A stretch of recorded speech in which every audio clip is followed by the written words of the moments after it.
साथियों, जय भीम, जय भारत, जय संविधान, जय मंडल, जय जोहार, जय विज्ञान, जय लोकतंत्र, जय जवान, जय किसान। आज का लाइव, वैसे तो मैं पूरे दिन ही लाइव था और पूरे दिन में जो कुछ चल रहा था उस पर नज़र बनाए हुए था। आंदोलन में भी मैं हिस्सा लेने के लिए सड़क पे भी उतरे थे, लेकिन आज मेरी कुछ और ड्यूटी थी, मैं उसको भी निभा रहा था कि कहीं कोई इस तरह की बात ना हो। सर्वप्रथम मैं बहुजन समाज में जन्मे सभी संतों, गुरुओं और महान पुरुषों को नमन करता हूँ।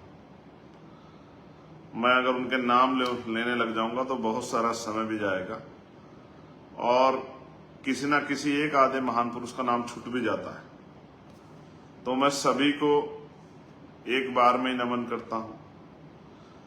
वो महान पुरुष जिन्होंने अपना पूरा जीवन बहुजन समाज के लोगों को अपने पैरों पे खड़ा करने के लिए लगाया, मैं ऐसे हर एक महान पुरुष को नमन करता हूं। साथ साथ आज मैं पूरे देश के बहुजन समाज को भी नमन करता हूं। आज आपने संविधान की रक्षा के लिए, आरक्षण की रक्षा के लिए, देश की रक्षा के लिए, अपने अधिकारों की रक्षा के लिए जिस तरह का प्रदर्शन किया है वो काबिले तारीफ है। इसलिए मैं देश के बहुजन समाज के हर एक नौजवान को बहुत बहुत धन्यवाद देता हूं, बहुत बहुत उसको मैं उनके लिए मंगल कामनाएं करता हूं। उन माओ बहनों के लिए भी जो सड़कों पर निकली, उन बड़े बुजुर्गों के लिए भी, तमाम संगठनों के लोग जो सड़कों पे आए, मैं उनका भी बहुत बहुत अभिनंदन, स्वागत करता हूं। और मैं ये जो ऐतिहासिक भारत बंद सफल हुआ है, मैं इसकी जितनी प्रशंसा करूं उतनी कम है। ये किसी मेरे अकेले या एक पार्टी संगठन ने नहीं, ये आप सब लोगों की मेहनत के कारण हुआ है। मैं इसका श्रेय आपको देता हूं। ये एक शुरुआत है, ऐसे बहुत सारे मौके हमारे पास आएंगे, क्योंकि जो लोग सत्ता में बैठे हैं वो तमाम तरह के षड्यंत्र, तमाम तरह के प्रयास करेंगे और लगातार साजिश करते रहेंगे कि बहुजन समाज के लोग वापस 1950 से पुराने हालातों में चले जाएं, जैसे 1950 से पहले थे। लेकिन आपको, मुझे अपने प्राणों की बाजी लगाकर और संघर्ष करके अपने हक वंचित समाज के अधिकारों को बचाना है और उन अधिकारों को समाज तक पहुंचाना भी। मैं पुनः आपको ऐतिहासिक भारत बंद, संवैधानिक, शांति प्रिय और संघर्ष का जो एक उत्कृष्ट नमूना आज आपने पेश किया देश भर में, मैं पुनः आपको धन्यवाद देता हूं और आप बधाई के पात्र। हमने 2 अप्रैल 2018 से सीखा था कि आंदोलन की कामयाबी इस बात पर निर्भर करती है कि उस आंदोलन में हमें नुकसान कितना होता है। मैं आज इस बात में बड़ा बेहद आपके संघर्ष से, जिस तरह से अनुशासित रूप में आप लोगों ने संघर्ष किया, मैं इसके लिए भीम आर्मी आजाद समाज पार्टी के नेता, कार्यकर्ता, जमीनी साथी, बहुजन आंदोलन के सिपाहियों का, हक वंचित समाज के पहरेदारों का दिल से धन्यवाद करता हूं। 2018 में जो बंद हुआ था उसमें हमने 13 से 14 लोगों की शहीदगी हमारे हिस्से में आई थी, लेकिन इस बार के बंद में आपने जिस तरह से मेरी और तमाम नेताओं की, जिन्होंने आपसे अपील की, उनकी भावनाओं का सम्मान किया और बंद को शांतिपूर्वक सफल बनाने के लिए जिस तरह का संघर्ष किया, अपने गुस्से पे कंट्रोल रखा, तमाम तरह से सभी षड्यंत्रों को बेनकाब किया, तमाम तरह से जो सीक्रेट कोड आपको दिया गया था उसका प्रयोग करके समय समय पे आपने विरोधियों को अपने आंदोलन में घुसने से रोका। इसके लिए मैं आपका धन्यवाद देता हूं। सम्मानित साथियों, आपने देखा एक ऐतिहासिक भारत बंद अधिकारों के लिए, धार्मिक आयोजनों में हम लोग इकट्ठा होते हैं, लेकिन संघर्ष के लिए इकट्ठा होना ये खुद में काबिल तारीफ है। मैं चारों तरफ नजर बनाया हुआ था, कई जगह घटनाएं भी हुई हैं, जैसे जहानाबाद में मारपीट की गई है कार्यकर्ताओं के साथ, बहुजन समाज के लोगों के साथ, जिस तरह से पटना में लाठीचार्ज की गई है वो दर्द भी मैंने देखा। कई जगह पे छिटपुट एक दो दुर्घटनाओं की, मुजफ्फरनगर में भी एक दुर्घटना हुई, एक्सीडेंट, कई ऐसी घटनाएं भी मेरे संज्ञान में आई। सुबह संभल में, मुरादाबाद में, जौनपुर में जिस तरह से कार्यकर्ताओं को पकड़ा गया, हाउस अरेस्ट किया गया, उनको अमरोहा में, उनको संभल में जिस तरह से रोका गया पुलिस द्वारा, जिस तरह से सड़क से आके रोकने की बजाय रोककर वहीं मूर्तियों पे और धर्मशालाओं में ज्ञापन दिलाने के लिए मजबूर किया गया, जो लोग सड़क पे आए उनको थाने में बंद कर दिया गया। ऐसी बहुत सारी सैकड़ों सा घटनाएं हमारे संज्ञान में आई और लगातार हमने उस पर काम करके प्रशासन को चेताने का, अपने लोगों को रिहा कराने का और तमाम तरह की जो परेशानियां उन्होंने खड़ी की उसको, उन परेशानियों को खत्म कराने का प्रयास किया। लेकिन साथ साथ सम्मानित साथियों, मुझे आपसे कहना है, ये जो संघर्ष हमने किया ये मेरा अपना संघर्ष नहीं है या किसी एक आदमी का संघर्ष नहीं है, समाज के अधिकारों को बचाने का संघर्ष। इस बंद से हमने सरकार को चेताया कि निजीकरण के जरिए जिस तरह वो आरक्षण खत्म कर रही है ये अब नहीं चलेगा। ठेकेदारी, लेटरल एंट्री, संविदा, आउटसोर्सिंग के जरिए जिस तरह से सरकारी नौकरियों को खत्म किया जा रहा है ये अब नहीं चलेगा। अब मैं सड़क पर तो हूं लेकिन पार्लियामेंट में भी हूं। मैं आपको वचन दे कहता हूं कि पार्लियामेंट में इस मुद्दे को जोर शोर से हम लोग उठा के सरकार का ध्यान आकर्षित करेंगे और मजबूर करेंगे कि वह अध्यादेश लाके आरक्षण को संविधान की 9वीं अनुसूची में डालें। साथ साथ मुझे आपसे ये भी कहना है कि संघर्ष के लिए बुलावे नहीं भेजे जाते। अभी प्रथम चरण खत्म हो गया। आज ही मैं अपने साथियों से कहना चाहता हूं देश भर के कि वो कल से ही मीटिंग स्टार्ट कर दे। 11 सितंबर को हमें दिल्ली में अपना शक्ति प्रदर्शन करके समाज का जो है की ताकत जो है, समाज का जो बल है, समाज का जो आक्रोश है, समाज की जो चिंताएं हैं, उसको भी हमें दिल्ली के पटल से सरकार के सामने रखना है। समाज ने बंद बुलाया, हमने गंभीरता को जांचा, एक एक चीज पर नजर बना के रखी, पॉइंट टू पॉइंट सब चीजों को किया, तमाम चीजों का प्रयास करके, संकलन करके, तमाम वार रूम बना के, वो नंबर जारी करके, सब कुछ करके हमने कोशिश की कि आंदोलन सफल हो। हमारी फर्स्ट प्रायोरिटी ये थी कि आंदोलन सफल हो। अब मैं आपसे ये कहना चाहता हूं कि अब आपको पुनः कमर कसनी पड़ेगी। मैं भीम आर्मी आजाद समाज पार्टी के बहादुर साथियों से कहना चाहता हूं, अभी से आप व्यवस्था कर लें। 11 सितंबर को हमें केंद्र की सरकार को और स्टेटों की सरकार को ये बताना है कि वो दिन चले गए जब हमारे अधिकार, पूरे के पूरे अधिकार हमें डकार ले जाते थे और हम लोग चुपचाप मायूसी से दूर खड़े होकर देखते रहते थे। वो दिन चले गए जब हमारे अधिकारों को लूट लिया जाता था, हम पे जुल्म जाति की जाती थी और हम लोग चुपचाप कोने में दुब के बैठे रहते। वो दिन चले गए। अब जो नई जनरेशन है वो अपने अधिकारों को इतनी आसानी से नहीं जान देगी। आज मैंने किसी से कहा भी और मैं आपसे भी कह रहा हूं, क्या कभी आपने 2014 से पहले सुना था कि कमजोर वर्ग के लोग अपने अधिकारों के लिए भारत बंद करते थे? ये नई ऊर्जा जो है, ये जो नया बल पैदा हुआ है समाज में, ये भीम आर्मी के नौजवान साथियों के संघर्ष, उनके समर्पण, उनके संकल्प और जो दिल में उनके आग लगी है बहुजन महापुरुषों के सपनों को पूरा करने के लिए, ये उसकी देन है। आज बहुत सारे कर्मचारियों ने मेरी अपील के बाद छुट्टी ले लेके भी इस बंद में शामिल होने का काम किया। उन्होंने भी अपनी सामाजिक जिम्मेदारी को निभाया। मैं उनसे भी कहना चाहता हूं कि अब कमर कसने का समय आ गया है। ये अधिकार मांगने से नहीं मिलेंगे। एक तरफ हम राजनीतिक शक्ति बना के इन अधिकारों को आप तक पहुंचाने का काम करेंगे, आपके दरवाजे तक लाने का काम करेंगे, बुनियादी सुविधा आप तक पहुंचाने का काम करेंगे, आपके आत्मसम्मान की, आपके अधिकार रक्षा करने का काम करेंगे। दूसरी तरफ समाज से भी मैं अपील करता हूं कि वो भी अपनी शक्ति को अब समय समय पे उसका प्रदर्शन करे। एक बार भारत बंद करना पड़े आपके अधिकारों के लिए, 2 बार करना पड़े, 10 बार करना पड़े, हर महीने करना पड़े, हर साल करना पड़े, हर हफ्ते करना पड़े, लेकिन किसी भी कीमत पर आजादी के 75 साल बाद भी हम लोग बुनियादी सुविधाओं से वंचित होकर जीवन नहीं जिएंगे।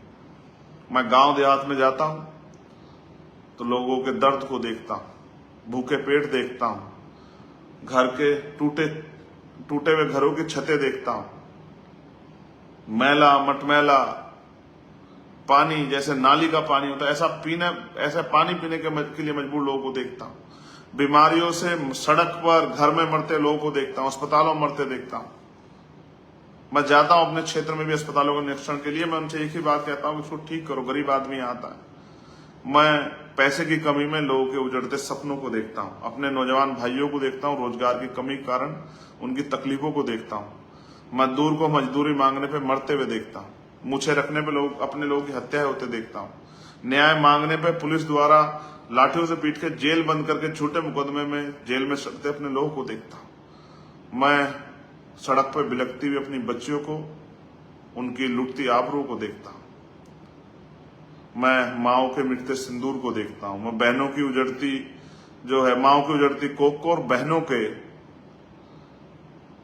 उजड़ते हुए घरों को देखता हूं। बहुत तकलीफ होती, सब कुछ होते हुए भी आज भी हम पे होने वाला जुल्म कम नहीं हुआ, और जो अधिकार हमें बाबा साहब अम्बेडकर ने संघर्ष करके दिलाए उनको लगातार सरकारें खत्म करने का काम कर रही हैं। मैं भूख से बिलखते बच्चों को देखता हूं। मैं आपकी बातों में, आपके चेहरों पे, आपकी आंखों में जो दर्द है उस दर्द को देखता हूं, और मैं आपको फिर कह रहा हूं,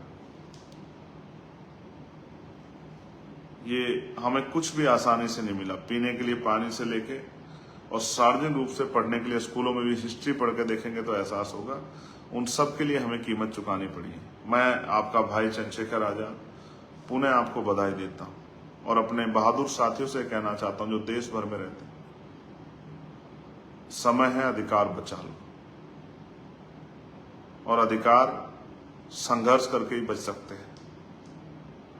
और मैं किसी पर टिप्पणी नहीं करना चाहता, लेकिन बहुत सारे लोगों को समझ में आया कि हम जो संघर्ष करते हैं सड़कों का, वो संघर्ष ही सरकारों को हमारे लोगों के खिलाफ कानून बनाने और हमारे लोगों का अहित करने से रोकती है। वरना सरकारों का बस चले तो हमारे लोगों को कच्चा चपा जाए, हमारे अधिकारों को निगल जाए, सारे अधिकार पूंजीपतियों को दे दें। इसलिए मैं आपसे कहता हूं, मैं जो मांगे उठाता हूं वो समाज में परिवर्तन की मांगे हैं, कि प्रधानमंत्री हो, राष्ट्रपति हो, राज्यपाल हो, मुख्यमंत्री हो, उनके मंत्री हो, आईएएस हो, आईपीएस हो, क्लर्क हो, कोई नेता हो, कोई भी हो, सबके बच्चों को सरकारी स्कूल में पढ़ना चाहिए, जिससे सरकारी स्कूलों में सुविधाएं आए, गरीब के बच्चे को, किसान मजदूर के बच्चे को भी पढ़ने का अवसर मिले, और अच्छी पढ़ाई की व्यवस्था हो, कम खर्च में व्यवस्था हो, कम पैसे में उनको मौका मिले आगे बढ़ने का। और ऐसे ही कोई भी अधिकारी हो, कर्मचारी हो, नेता हो, अभिनेता हो, मुख्यमंत्री हो, प्रधानमंत्री हो, राष्ट्रपति हो, राज्यपाल हो, मंत्री हो, कोई हो, आईएएस हो, आईपीएस हो, वकील हो, जज हो, सबके बच्चों को जो सरकारी सुविधा ले रहे हैं, उनका इलाज बीमार होने पे सरकारी अस्पतालों में नेताजी का भी, अभिनेता जी का भी, अधिकारियों का भी, उनके बच्चों का भी होगा। तब तक सरकारी अस्पतालों में, जब तक ये काम नहीं होगा, तब तक सरकारी अस्पतालों में अच्छे इलाज की व्यवस्था नहीं होगी। मैं पुनः आपको याद दिला रहा हूं, तारीख क्या है? 11 सितंबर। आपने हर आंदोलन में मेरी बात के साथ खड़े होकर मुझे ताकत देने का काम किया, मेरी बात के साथ खड़े होकर इस देश को बहुजन समाज की ताकत का एहसास कराने का काम किया। मैं आपसे अपील करता हूं, आज से ही अपनी डायरी में नोट कीजिए कि 11 सितंबर दिल्ली, और दिल्ली को ये बताना है कि हम अभी जिंदा हैं, और इस तरह से इतनी आसानी से अपनी आंखों के सामने अपने अधिकारों को जाने नहीं देंगे। दिल्ली में बैठी सरकारें याद रखें, स्टेटों में बैठी सरकारें याद रखें, जो लाठी मेरे लोगों पे चली, एक एक लाठी का हिसाब होगा। ये बात मेरी आप याद रखना। मैंने सुबह भी कहा था, कल भी कहा था, अगर कोई सरकार हमारे लोगों पे लाठी चलाएगी तो उसका तख्ता पलट करने का काम, उसकी कुर्सी खींचने का काम उसको जमीन पे पटकने का काम उस सरकार को हम लोग आने वाले कल में करेंगे। और मैं आपसे आग्रह करता हूं, अब तो जागो प्यारो, अब तो नींद से जागो, अब तो आंखें खोलो। अब तो देखो कौन संविधान के इस तरह संविधान लेके आपके लिए घूम रहा था, ये कहते हुए कि संविधान बचाना, आरक्षण बचाना, लेकिन आपको समझ आया जब आपके अधिकारों की रक्षा की बात आएगी तो आपको खुद लड़ना पड़ेगा। आज भी तो आप खुद ही लड़े हो ना। कोई नेता जो संविधान बचाने के वादे करके, दावे करके आपके बीच घूम रहा था, आया क्या कोई? मैं किसी को बुरा नहीं कह रहा हूं, मैं तो आपको जगाने के लिए हूं और आप सब जानते हैं। 4-4 गोली मैंने इसलिए खाई क्योंकि मैं सच्ची और कड़वी बात कहता हूं। इन नेताओं का बस चले, जो नेता यहाँ दिल्ली में बैठे हैं, इनका बस चले तो मुझे अगले दिन का सूरज ना देखने दे, क्योंकि इनको लगता है कोई है जो खड़ा हो गया गरीबों के लिए। इनके झूठ और गरीबों की तकलीफों के बीच, जो इनके झूठ को बेनकाब करता है और गरीबों की लड़ाई को पार्लियामेंट में भी उठाता है, सड़कों पर भी उठाता है। मैं मेंबर ऑफ पार्लियामेंट बना हूं, लेकिन मैंने अपने तेवर नहीं छोड़े, मैं लड़ना नहीं भूला हूं, मैं सड़कों का संघर्ष नहीं भूला हूं, मैं तपती गर्मी में आंदोलन करना नहीं भूला हूं, मैं कई कई किलोमीटर नारे करते हुए अपने लोगों को जगाना नहीं भूला हूं, गांव गांव जाके लोगों को समझाना नहीं भूला, मैं संघर्ष करना नहीं भूला हूं। मैं आपका आजाद हूं, मैं आपका चंद्रशेखर आजाद हूं, इसलिए आपसे कह रहा हूं। मैं आपका सिपाही हूं, मैं आपका कार्यकर्ता हूं, इसलिए आपसे कह रहा हूं। कोई दिखा आपको कि हमें संविधान बचाना है, देश बचाना है? कोई दिखा आपको आपकी लड़ाई में आगे खड़ा होता हो कि आप मत जाओ, हम हैं? ये आपकी लड़ाई है सर। जब आपके अधिकारों की बात होगी तो आपको खड़ा होना पड़ा। आप किसी को वोट दे दो, कोई फर्क नहीं पड़ता किसी को, जैसे उनका मतलब निकलेगा। फिर आपको अपनी लड़ाई खुद लड़नी है, आपको अपने घर की रक्षा खुद करनी है, आपको अपने ऊपर होने वाले जुर्म का जवाब खुद देना है। समझदार हो, इशारा काफी। अब तो जागो, अब तो कठपुतली मत बनो किसी की। हम लोग संघर्ष कर रहे हैं या नेतागिरी कर रहे हैं, अपने समाज के अधिकारों के लिए तो कर रहे हैं, अपने बहुजन समाज को पैरों पर खड़ा करने के लिए तो कर रहे हैं। और जब हम घर से निकलते हैं, ये भी नहीं पता कि गोलियां कहां से हमारा सामना करेगी, जैसे हमारे अनुभव थे, फिर भी हम घर नहीं बैठे, तो आप महसूस करो कि जो लोग आपके ऐसे समय में साथ नहीं थे वो आपके कितने थे सी, और उनके राज में आपके हितों की कितनी रक्षा होगी। मैं एक बात और आपसे कहना चाहता हूं, मैं आज उन बहादुर साथियों को नमन करता हूं 2 अप्रैल 2018 के, जिन्होंने शहादत दी थी, और उनको भी जिन्होंने हजारों लोगों ने जेल काटी। लेकिन आज हमने कोशिश की कि कोई ऐसी घटना ना हो कि हमारे भाइयों को ये जुल्म सहना पड़े। ये मेरे कंधों पर जिम्मेदारी थी। मुझे भीम आर्मी आजाद समाज पार्टी के साथियों भरोसा था कि वो मेरा भरोसा नहीं टूटने देंगे। साथ साथ मैं ये भी कहना चाहता हूं कि आज जो बहादुर साथियों ने करके दिखाया देश भर में, वो उस इनकलाब का भी कोई तोड़ नहीं है। आप सच्चे सिपाही हो बहुजन समाज के, आप बहादुर योद्धा हो, आपका मुकाबला कोई नहीं कर सकता। अगर सरकारें ज्यादा हठधर्मिता, तानाशाही पे उतरी तो इन सरकारों का तख्ता पलट करने में भी ज्यादा समय में नहीं लगेगा। इस बात को भी मैं सरकार को कहना चाहता हूं। सरकार हमें कमजोर समझने की गलती ना करे, सरकार हमें हल्के में ना ले। हमारे अधिकारों हमारे विषयों को और हमारे अधिकारों पर जब चर्चा हो तो उनको हल्के में ना ले, और हमारी पार्लियामेंट में सड़कों पर कई बातों को हल्के में ना ले। हम अब ज्यादा इंतजार नहीं करेंगे कि हमारे लोग गरीबी, बेबसी, लाचारी, बीमारी, तमाम तरह की परेशानियों में सड़ते रहे और हम लोग आपके भरोसे बैठे रहे। आपने मुझे सुना, आपने मेरी बात के साथ खड़े होकर पहरा दिया, आपने मुझे ताकत दी, आपने मेरी हिम्मत बढ़ाई। मैं आपको धन्यवाद करता हूं, और मेरा भरोसा है कि आगे भी इस तरह से मेरी एक आवाज पे आप मेरी ताकत बढ़ाते रहेंगे, आजाद समाज पार्टी भीम आर्मी को ताकतवर बनाते रहेंगे। अब मैं 11 सितंबर को बिना निमंत्रण के आपका इंतजार करूंगा कि आप अभी से अपनी तैयारी कर लें। जिन साधनों से आप आने वाले हैं, ट्रेन, बस, छोटी गाड़ी, जिस भी साधन से आप आने वाले हैं, आइए और बताइए देश को कि अब नहीं चलेगा। संघर्षों के साय में घनघोर जवानी पलती है और इतिहास दर झुक जाता है जिस ओर जवानी चलती है, और जिस ओर जवानी चलती है उस ओर जमाना चलता है। जवानी जिंदाबाद, बहुजन समाज जिंदाबाद, बहुजन महापुरुष जिंदाबाद। आज का पूरा श्रेय मैं आप सभी योद्धाओं को और बहुजन समाज के हमारे महान पुरुषों को समर्पित करता हूं, जिनके संघर्ष से पढ़ के हमने यहां तक का ये सफर तय किया। धन्यवाद। जय भीम, जय भारत, जय मंडल, जय जोहार, जय संविधान।